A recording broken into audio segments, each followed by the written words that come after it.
নদীর জল মিষ্টি, কারণ সে জল দেয়।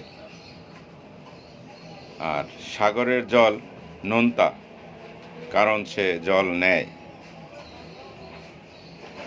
নালার জল দুর্গন্ধ ছড়ায়, কারণ সে থেমে থাকে। মানুষের জীবনটাও অনেকটা এরকম, যে দিতে পারে সে মিষ্টি, ভালো থাকে। যে নেয় সে তিক্ত থাকে। আর যে থেমে থাকে সে সকলের কাছে বোঝা হয়ে থাকে।